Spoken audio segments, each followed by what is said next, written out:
Hey all, this is a video about the BR8 Digital Recording Studio by Boss. This is a really obscure piece of equipment that probably not many people have ever seen before. It's got 8 channels here. It's got a couple of inputs on the back here. You've got 2 mic inputs and a guitar bass, which can all be run together, or you've got a choice of the 2 RCA in. And that's it. So it's either 2 RCA or microphone 1 with microphone 2 and guitar bass. And on the front here it has a volume sensitivity for mic 1 or mic 2 and guitar together. It's just a really odd piece of gear, this one.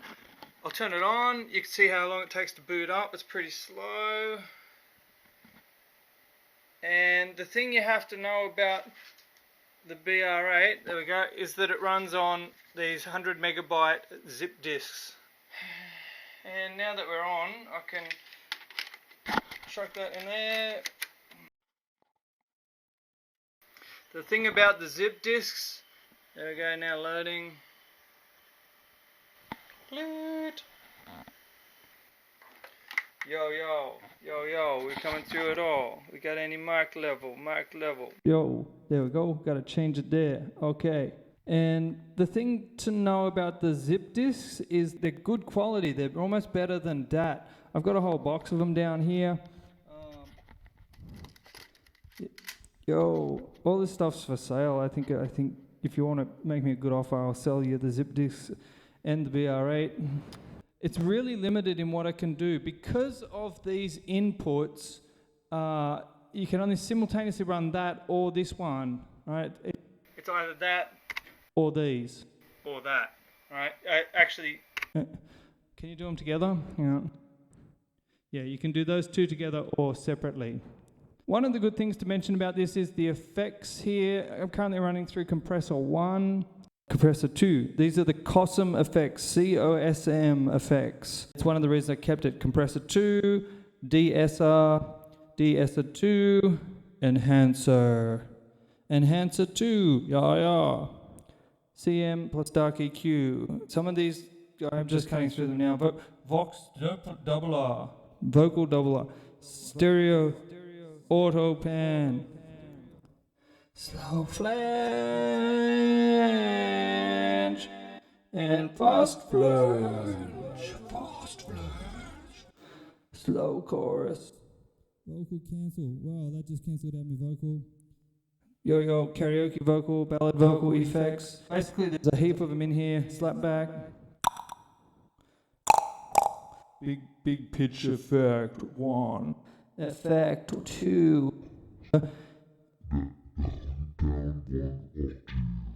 That was an octave down. Vocal detune, compression, blah blah blah. There's combinations of effects there. COSM effects are kind of cool. It's the one reason I have kept this. The one reason I have kept this is in the hope that I might use the vocal transformer. Yes, that's right. I could do a male and female duet. Or Chipmunks, Ian's got the funkiest chipmunk voices I've ever seen.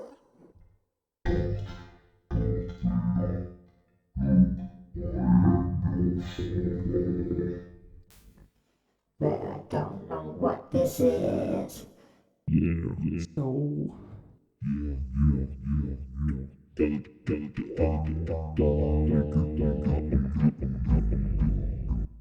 yeah. So really, I should be using these more. In my recordings, 'cause they're kind of freaky.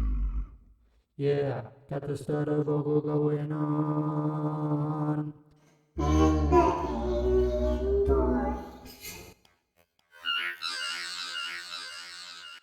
so deep. Yeah. And we're back to compressor 1. So that's kind of some of the effects. And I think the effects are different depending on which input you're on. I'll just have a look at that. You might be able to hear me now.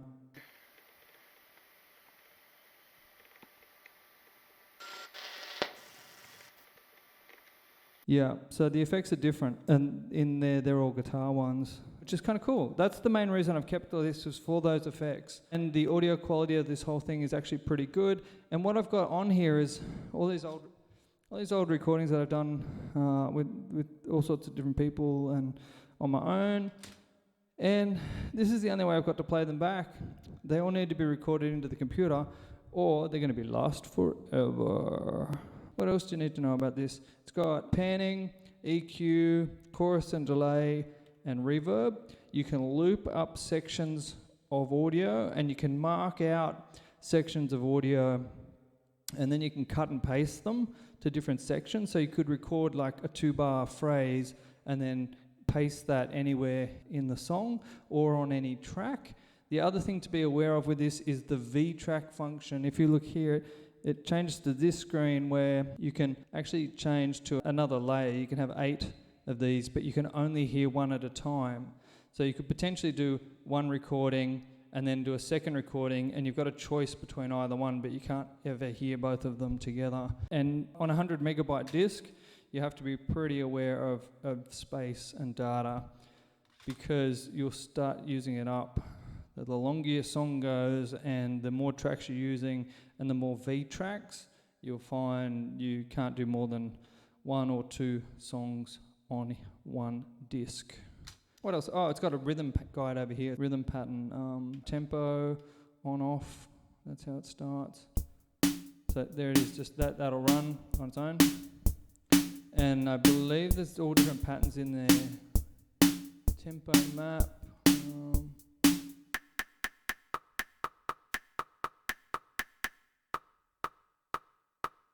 All different patterns.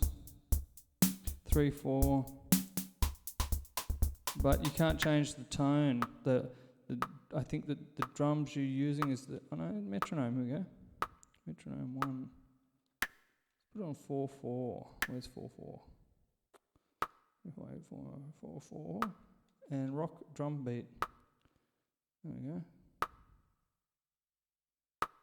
Not going very fast. 1, 2, 3, 4.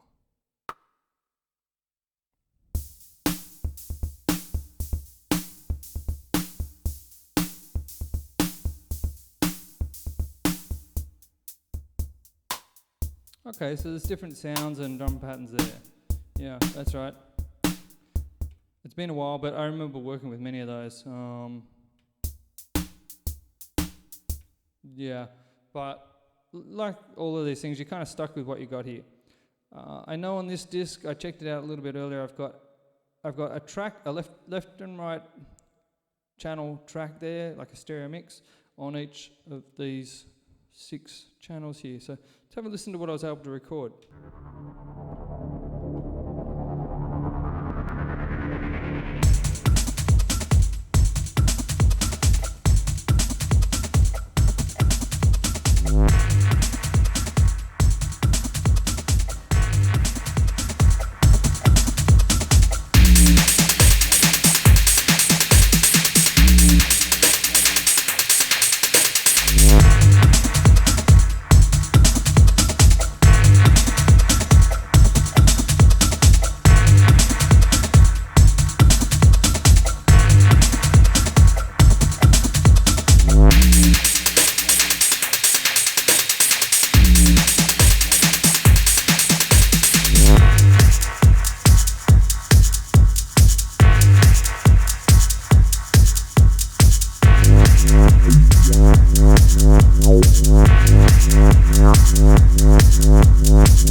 Yeah, so it's been a while, and I have to get used to using this thing again because it's very, very quirky and it's very limited. That's the main point I'd make about this thing. It's got great audio, but it can only be the master clock. It's only got MIDI out on the back, so it can only ever be in charge, and you can't change the tempo while it's playing.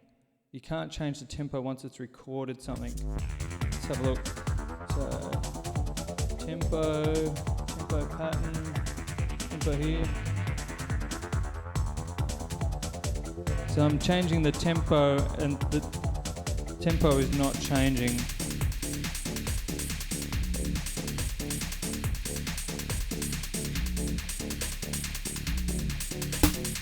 Well, actually, the rhythm guide changes tempo, but not the actual project.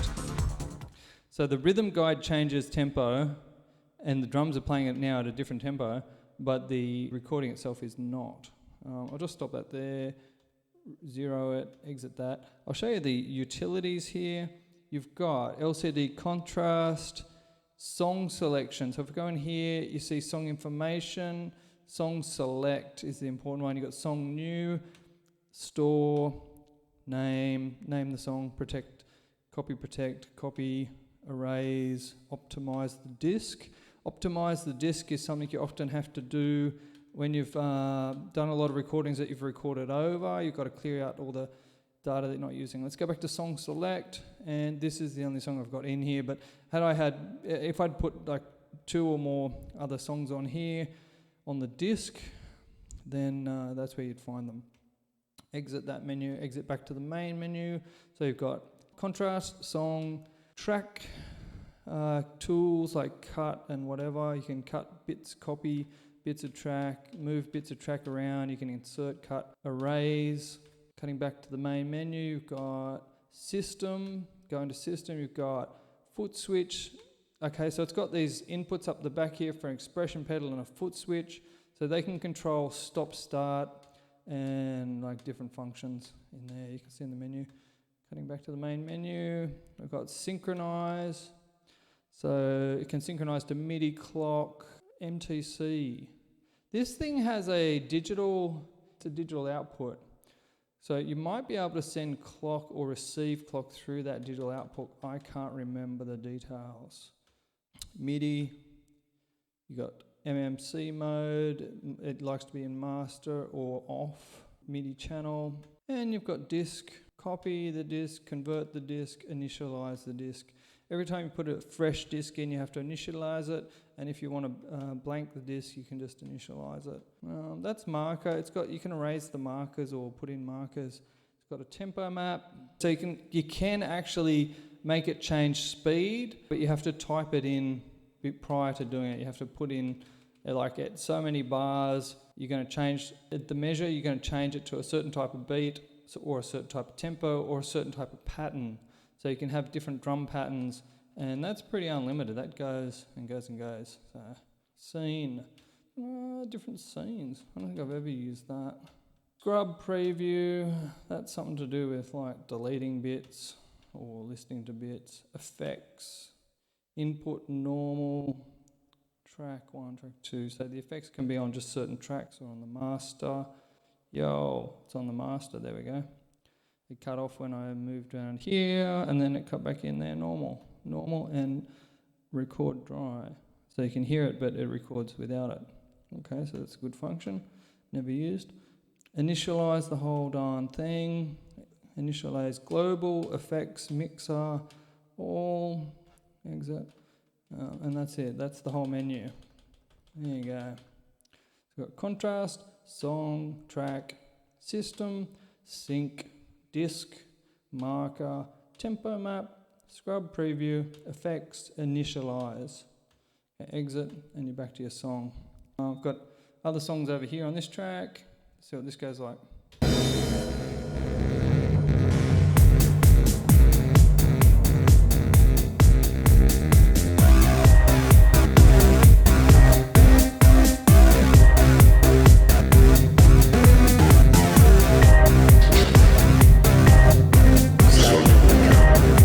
They're gonna come.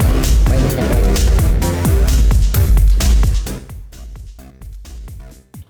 pretty messy, but it's making these front ported speakers really push some air around.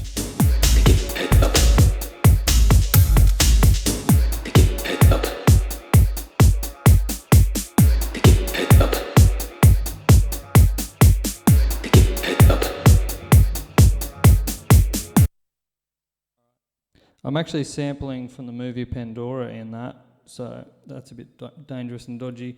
If I press exit down here, it'll ask me to save current, and I select no. It does the same thing when you... Right.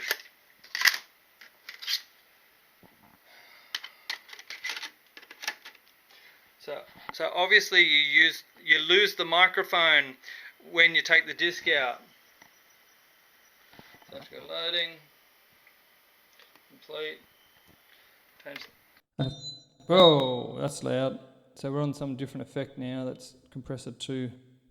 Much louder. There we go. Compressor 1. Back to here. Hello, hello. Checking the signal on the computer. I'm running the MX1 into Cubase. Okay, so I've loaded up another disc, and you can see the time it takes to change over to new discs. I have to work out what's on this disc. Like I don't even know. Just turning it on and plugging it in. You'll notice that I had to turn the input level down when it was playing because the signal was being picked up from the speakers and going back through it. I should have headphones on, but whatever. This is just a really rough demo. Oh, you can time stretch over here. There's a phrase trainer, so you can do something with these 2 channels where you play them slower and you can time stretch on them. Okay, so let's play this.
So that just is a demo of some really old recordings of mine that I did years ago. I can't even really remember doing it. The drums were on this track, there was some bass on this track, and it sounds as loud and clear as the day that I recorded it. These discs are just great at storing information, but they do wear out. If you record too much on them, they get glitchy and dodgy, and you get all like digital distortion in there. If you over-record too much on them, so you kind of have to get in, record your track, and leave it as it is.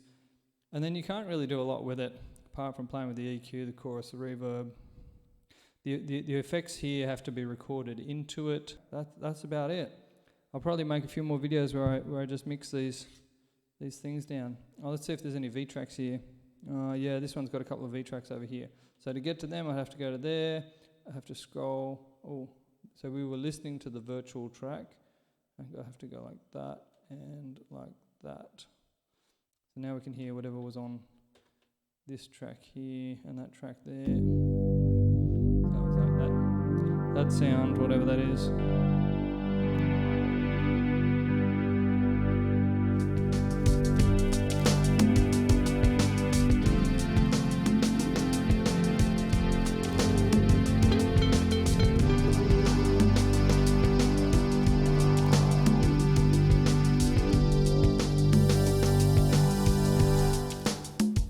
With this drum pattern, it sounds like I've looped that.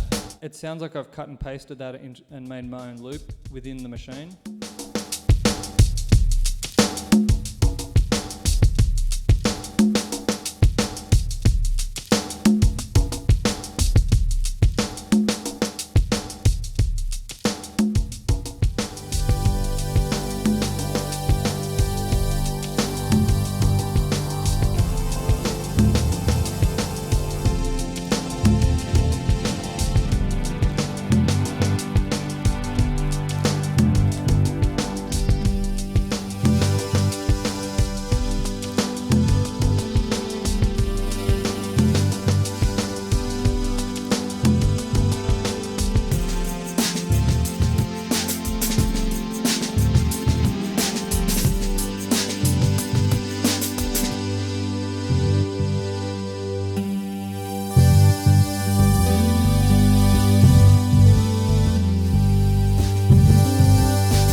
hear the spill on this channel.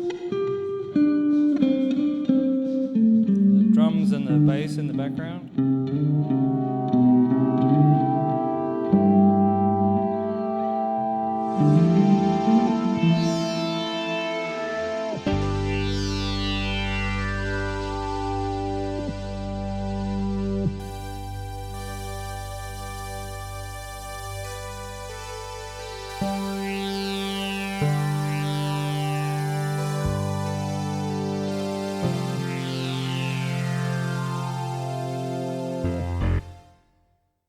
And that's how it ends.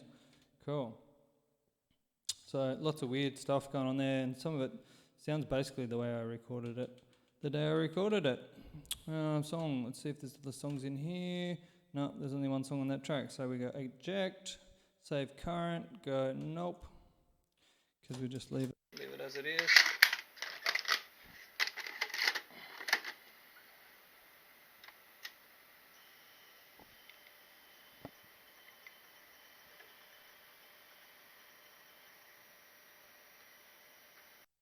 So you can see that one was a bit slow to load in. So there's probably like more than one song on this one. If we go utility, song, select, we've got mind, piano ones, chakras. Like, God knows what that is. Like reload current, no. Just exit there. Let's have a play. This could be anything. Turn it down to start with.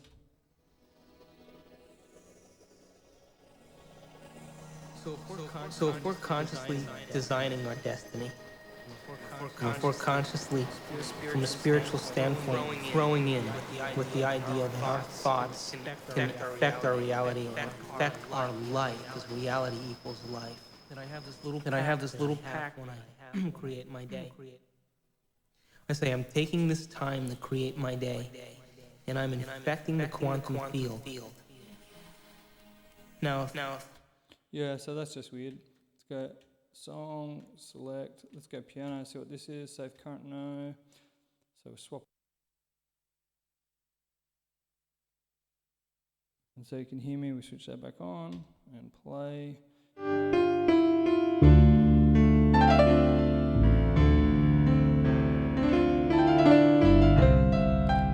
Sounds like a cover of a Nick Cave song, Into Your Arms.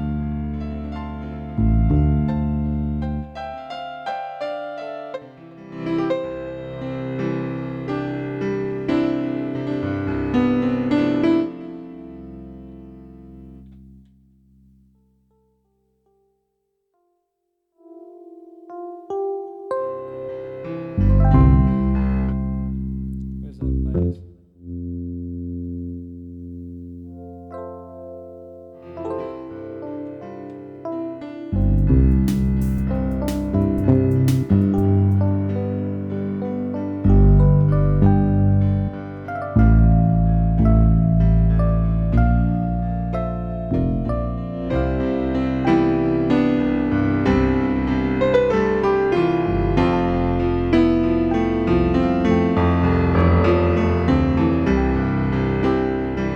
That's enough of that.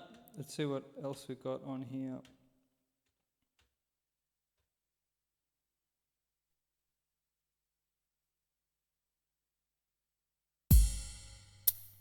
Before and after meditation or healing, cleanse the energy body using visualization to open your chakras as you go.